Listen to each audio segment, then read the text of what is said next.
Shalom, salam sejahtera untuk kita semua.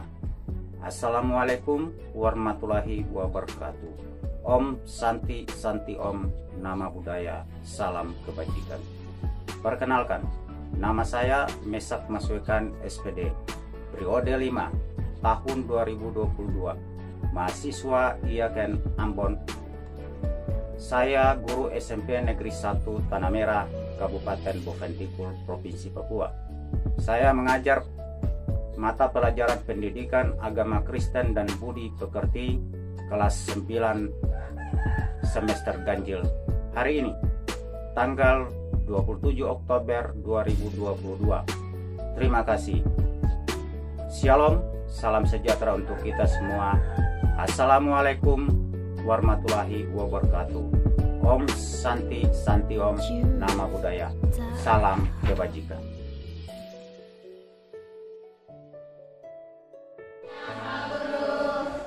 Puji dan syukur patut kita lakukan kepada Tuhan karena campur tangan Tuhan, kasih Tuhan, sehingga kita boleh berkumpul kembali di tempat ini di siang hari untuk mengikuti proses pembelajaran kita di siang hari ini.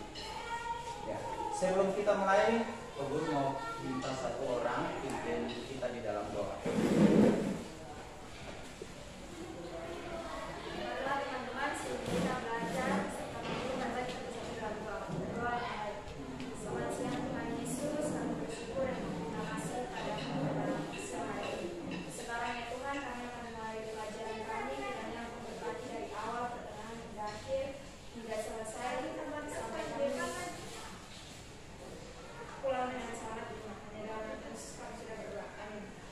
Terima kasih.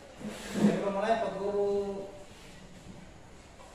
absen kalian dulu ya. 2, 4, 6, 8, 9. Kayaknya semua hadir. Kayaknya di absennya rata-rata semua hadir. Tidak perlu baca nama. Kita lanjut saja.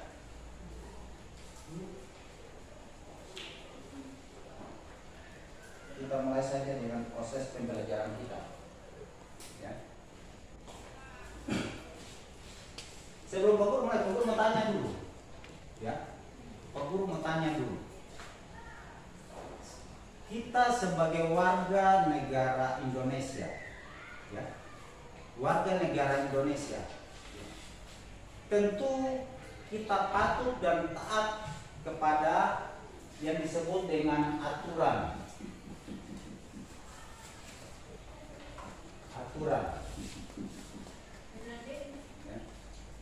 Aturan dan tata tertib atau undang-undang dan sebagainya.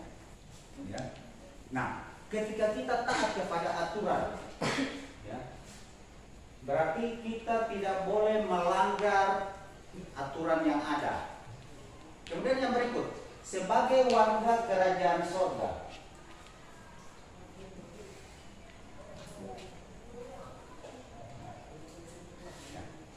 warga kerajaan sorga dan warga kerajaan dunia atau yang disebut dengan Indonesia tadi.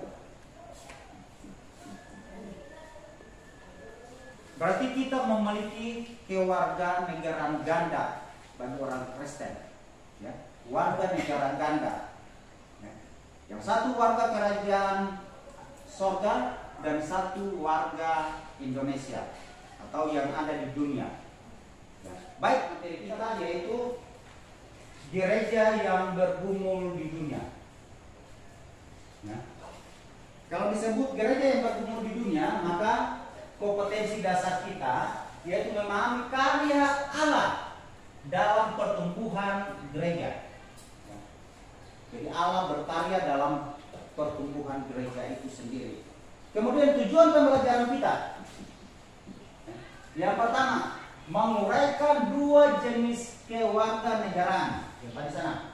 Yang berikut, yang kedua, menguraikan arti warga kerajaan sorga. Dan yang ketiga, menguraikan ciri-ciri. Nanti kita tahu ciri-cirinya apa sebagai warga kerajaan sorga. Nah, kadang-kadang kata ini yang disebut sorga ini kita itu kadang-kali itu keramat sekali. Ya. Nah, warga kerajaan sorga sering disebut sebagai kerajaan Allah.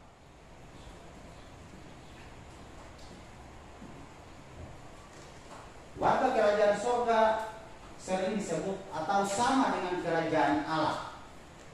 Nah, apa itu kerajaan Allah? Menurut kalian, apa sebenarnya itu kerajaan Allah? Terus, apakah kerajaan Allah dia sama dengan kerajaan yang ada di dunia ini? Kalau di Indonesia,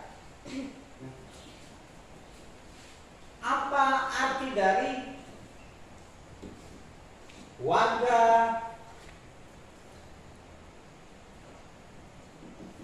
negara, apa arti warga negara Indonesia bagi kamu? Sebagai warga negara Indonesia, tugas dan kewajiban kita. Apa kewajiban kalian sebagai warga negara Indonesia? Kewajiban kalian adalah taat kepada aturan. Apa lagi? Kewajiban kita sebagai warga negara Indonesia. Kalau kita taat kepada aturan yang ada di Indonesia, berarti kalau kita memiliki warga negara ganda, yaitu negara dan surga ini, berarti kita taat kepada kerajaan atau perintah-perintah Allah sebagai orang Kristen. Kita harus taat kepada perintah Allah. Coba kalian buka Alkitab. Matius 9 ayat 35.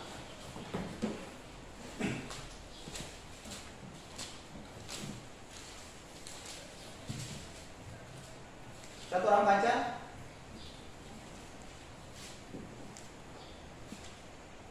Matius 9 ayat 35.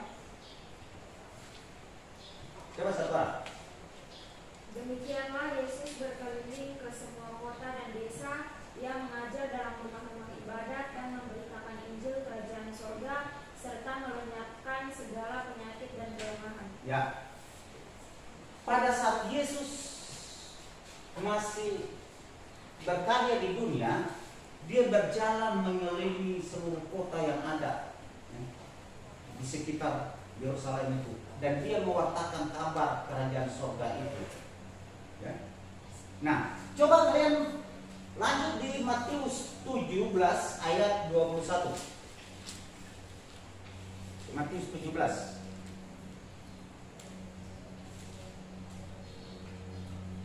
ayat 21. Satu orang. Coba tulis. Kudus ini tidak dapat diusir kecuali dengan berdoa dan berpuasa. Ulang. Dengar. Jenis ini tidak dapat diusir kecuali Matius ayat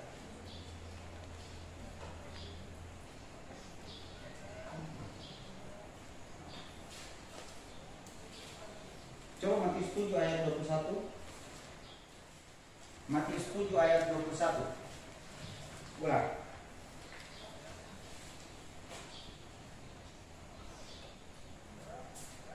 bukan setiap orang yang berseru kepadaku, Tuhan, Tuhan, akan masuk ke dalam kerajaan surga, melainkan dia yang melakukan kehendak Bapakku yang di surga.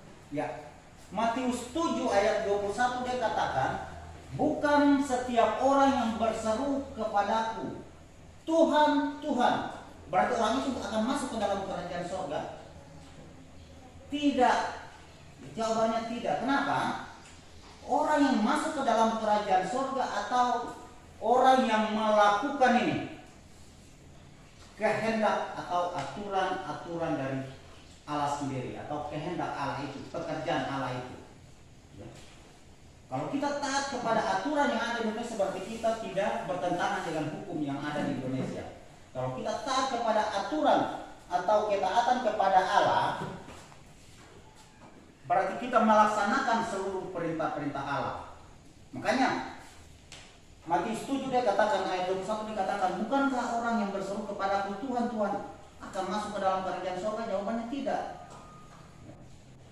Tetapi orang yang masuk ke dalam kerajaan surga artinya orang yang melakukan kehendak Tuhan atau apa yang Tuhan mau. Ya. Coba ayat 28 sampai 31. Coba satu orang. 38, 39, ayat apa? 29, 28, 29, 30 dan 31. Ayat 28, 29, 30 dan 31. Coba sekarang. Tetapi apakah pendapatmu tentang ini? Seorang mempunyai 2 anak laki-laki, ia pergi kepada anak yang sulung dan berkata, anakku, pergi dan bekerjalah hari ini dalam kebun anggur. Jawab anak itu, baik Bapa, tetapi ia tidak pergi. Lalu orang itu pergi kepada anak yang kedua dan berkata demikian juga. Dan anak itu menjawab, aku tidak mau. Tetapi kemudian ia menyesal lalu pergi juga. Siapakah di antara kedua orang itu yang melakukan kehendak ayahnya? Jawab mereka, yang terakhir. Kata Yesus kepada mereka, aku berkata kepadamu, sesungguhnya pemungut-pemungut cukai dan perempuan-perempuan tunggal akan mendahului kamu masuk dalam kerajaan Allah. Ya. Perumpamaan tentang 2 anak adik kakak, ya. Kakak adik. Ada seorang dia punya anak laki-laki 2. Ya. Kemudian orang ini datang kepada dia punya anak yang sulung atau yang paling kakak atau yang paling besar. Dia bilang, anakku, pergilah ke kebun anggur dan bekerjalah di sana. Anak yang sulung ini dia berkata begini, baik Bapak, tetapi dia tidak pergi. Sementara kemudian ayahnya datang ke anak yang kedua atau yang adik ini. Ayahnya bilang begini, anakku, pergilah ke kebun ladang untuk bekerja, ke kebun anggur untuk bekerja. Adiknya bilang, saya tidak mau pergi. Tetapi ketika adiknya mengambil inisiatif untuk tidak mau pergi, dengan sendirinya dia mulai menyesal, adiknya mulai menyesal. Kemudian dia pergi bekerja di kebun anggur bapaknya. Kemudian pertanyaannya, di antara kedua adik dan kakak ini, siapa yang melakukan pekerjaan ayahnya atau bapaknya? Yang adik, tentu yang adik. Walaupun pertama dia tolak, tetapi pada akhirnya dia menyesal dan dia pergi untuk bekerja. Makanya kata Yesus kepada mereka, pada orang banyak pada saat itu, Yesus memberikan perumpamaan. Yesus berkata begini, sesungguhnya, ya, ahli-ahli Taurat dan orang-orang Farisi apa? Pemungut-pemungut cukai dan perempuan-perempuan sundal akan mendahului kamu ke dalam kerajaan sorga. Ya. Berarti orang yang hidupnya tidak beres, dia akan duluan ada di dalam kerajaan sorga, bukan kita. Ya. Kenapa demikian? Yesus samakan perumpamaan ini dengan pemungut cukai. Tahu pemungut cukai? Ya. Penagih pajak, kepala pajak, ya. Penagih pajak itu, mereka akan mendahului, padahal orang berdosa, akan mendahului kamu ke dalam kerajaan surga. Nah, di antara kedua ini adiklah yang melakukan pekerjaan itu. Ya. Sekarang kita guru bagi kelompok diskusi, kita mendiskusikan materi ini. Jadi yang ini kelompok 1 dan ini kelompok 2.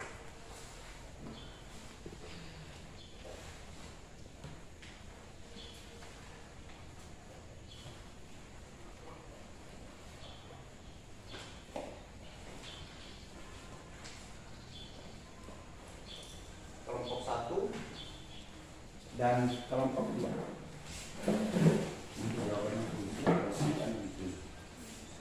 Waktu kalian 15 menit. Dia punya pertanyaannya begini. Pertanyaan untuk kelompok 1.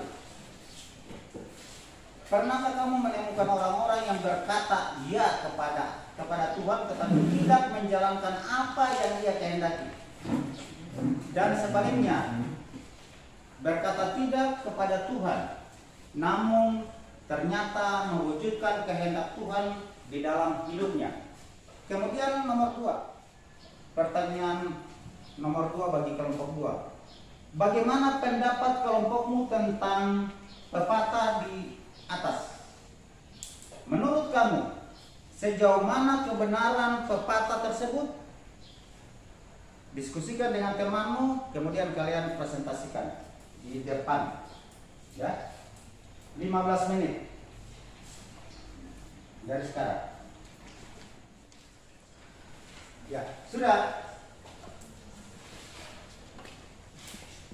Kelompok 1 sudah.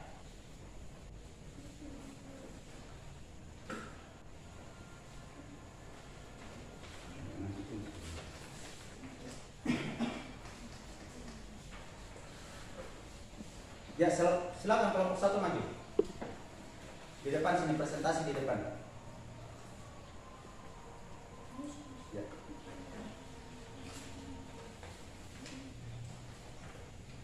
Silakan.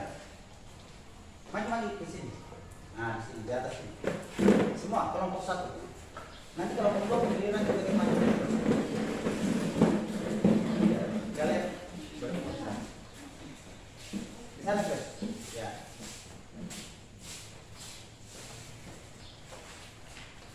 Di sini pertanyaannya seperti yang tadi Bapak sudah pernah baca. Pernahkah kamu menemukan orang-orang yang berkata ya kepada Tuhan, tetapi tidak menjalankan apa yang Ia kehendaki, dan sebaliknya berkata tidak kepada Tuhan, namun ternyata mewujudkan kehendak Tuhan dalam hidupnya? Kira-kira apa jawaban kamu?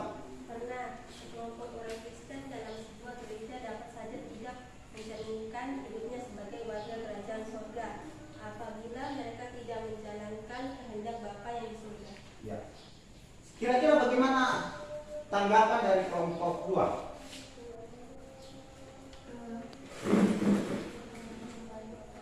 Sanggahan kami kelompok 2 adalah contoh orang yang tidak mencerminkan hidupnya sebagai warga kerajaan surga dan sebaliknya yang mencerminkan hidupnya sebagai warga kerajaan surga. Tolong jelaskan kepada kami kelompok 2. Terima kasih. Silakan. Ya. Kira-kira menurut kelompok 1 bagaimana? Ya.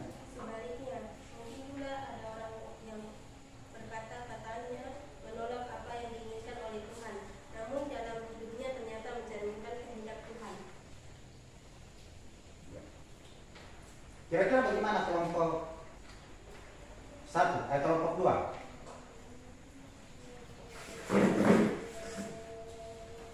Kira-kira bagaimana? Setuju. Ya. Kita berikan aplaus dulu kepada kelompok 1. Silakan dulu. Sekarang kelompok 2.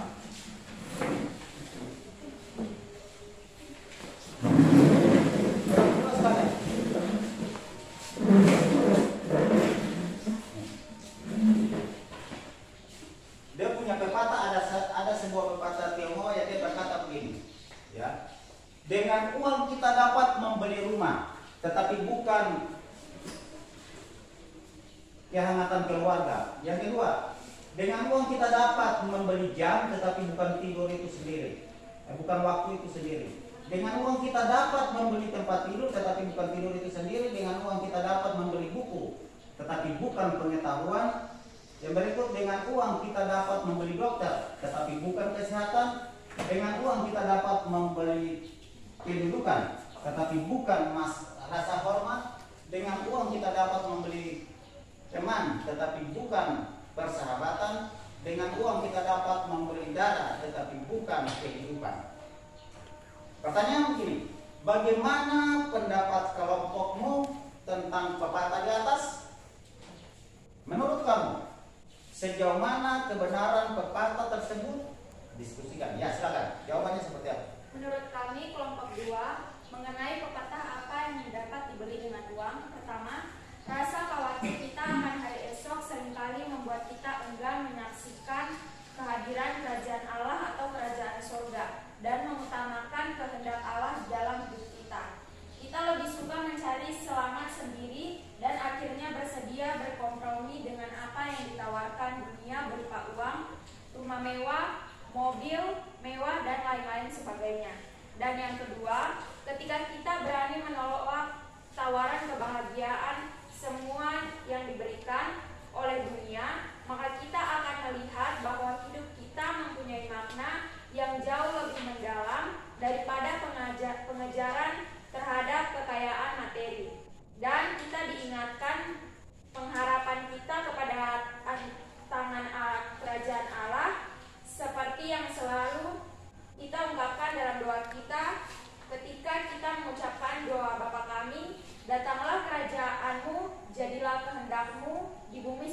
sorga. Terima kasih. Ya, bagaimana dengan kelompok 1? Bagaimana sangat kalian terhadap kelompok 1? Silakan. Saat itu kita berkompromi dengan apa yang ditawarkan dunia berupa uang, rumah mewah, mobil mewah, dan lain sebagainya.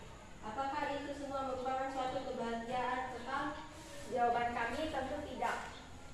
Pada saat kita berkompromi dengan apa yang ditawarkan dunia, malah kita menolak melaksanakan kehendak Allah, yaitu kebahagiaan kekal, bukan kebahagiaan semua atau sementara yang ditawarkan oleh dunia.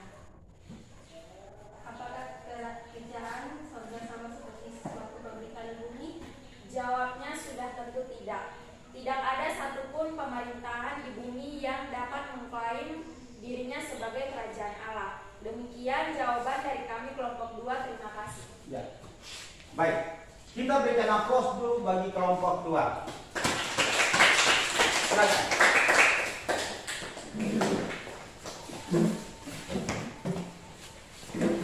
Dari jawaban kalian semua, guru memberikan suatu kesimpulan. Ya. Kesimpulannya begini: sebagai orang Kristen, kita hidup dengan 2 kewarganegaraan. Yang pertama, warga kerajaan dunia, dan yang kedua adalah warga kerajaan sorga. Ya.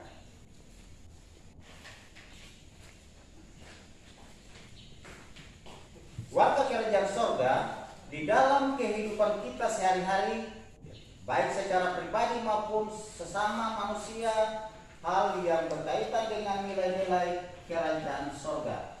Kemudian yang berikut, Guru kasih evaluasi bagi kalian tentang materi yang sudah kalian dapat.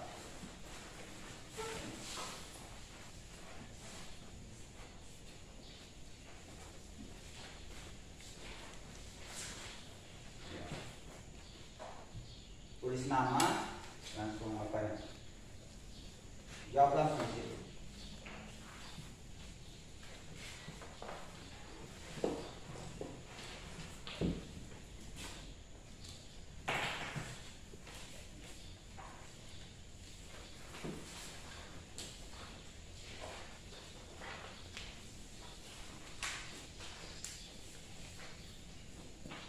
Sudah, semua sudah.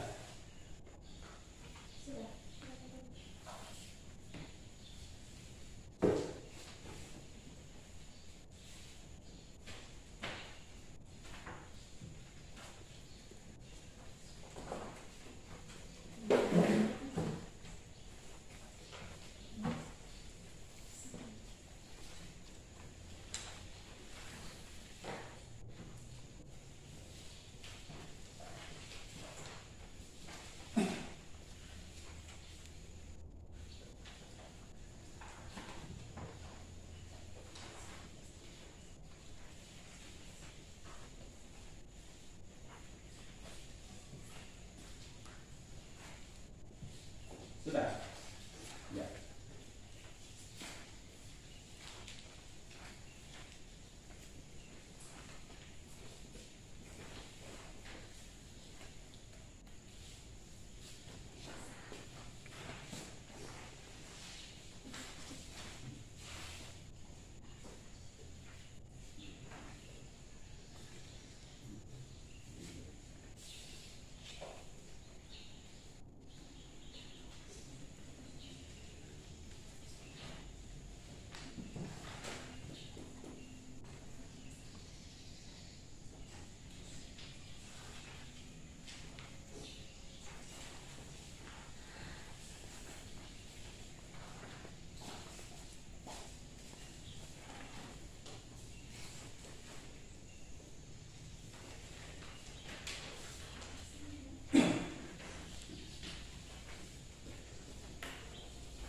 Evaluasi pertanyaannya begini, dia punya petunjuk, berilah tanda silang pada jawaban A, B, C, dan D yang kamu anggap benar. Kemudian soal pertama, Tuhan Yesus berkata, bukan setiap orang yang berseru kepadaku Tuhan, Tuhan akan masuk ke dalam kerajaan sorga, melainkan dia yang melakukan kehendak Bapakku yang di sorga. Pernahkah perkataan Tuhan Yesus tersebut terdapat dalam kitab? Yang kedua,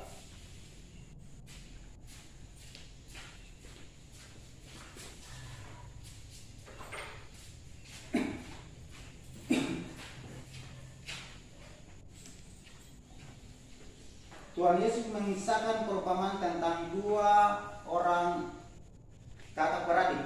Yang pertama menyatakan persediaan membantu ayahnya di ladang, namun ternyata ia tidak pergi.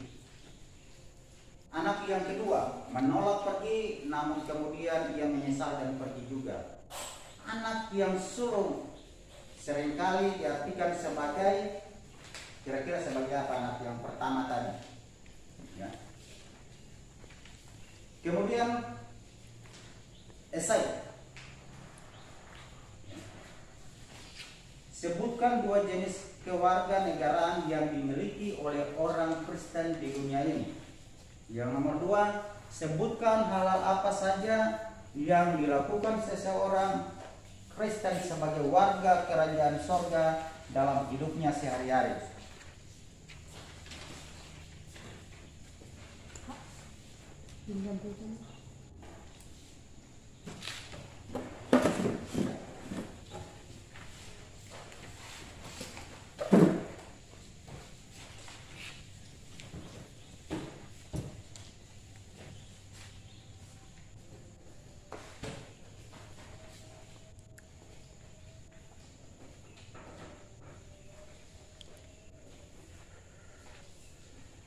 Sedikit lagi. Sudah berapa? Berapa? Jawab sedikit.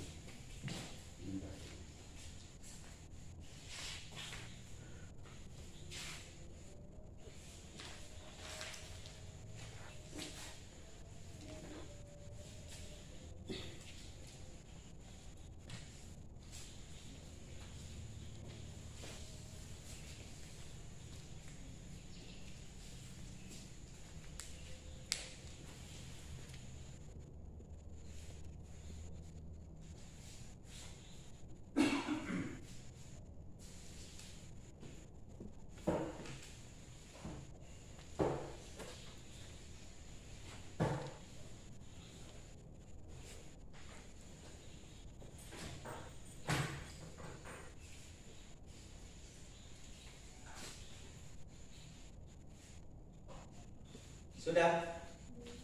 Ya. Sudah? Ya. Siapa lagi?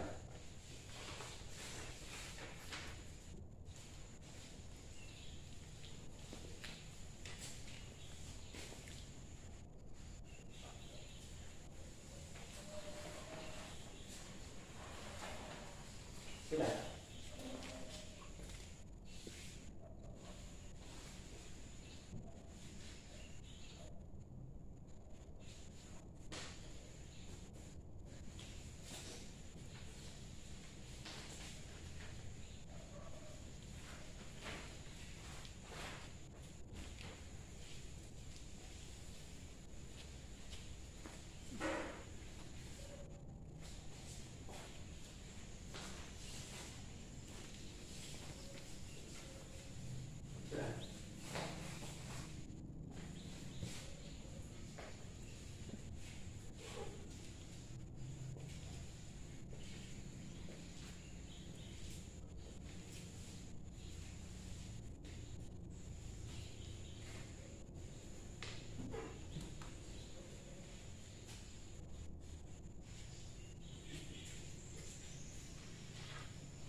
Ya. Oke.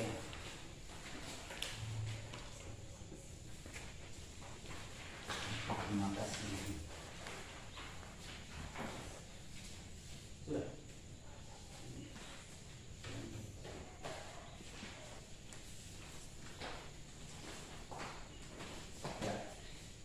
Jadi kesimpulannya begini.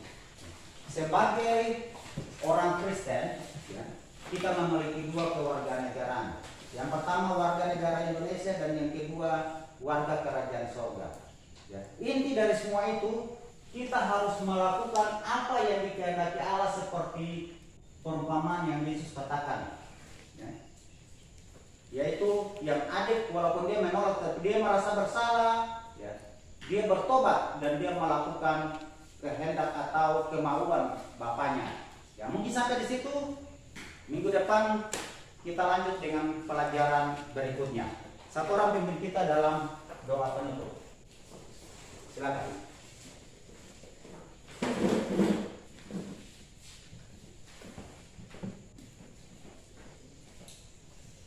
Mari kita berdoa. Berdoa mulai. Tuhan, terima kasih Tuhan sudah jaga kami sepanjang kami belajar. Kiranya pelajaran yang kami dapat bisa disimpan dalam otak dan dapat berguna dalam kehidupan kami. Sekarang kami mau pulang Tuhan, kiranya Tuhan jaga kami di sepanjang jalan. Kiranya sampai di tempat tujuan dengan keadaan sehat dan selamat. Hanya doa kami dalam nama-Mu kami berdoa. Haleluya. Amin. Terima kasih. Silakan dulu.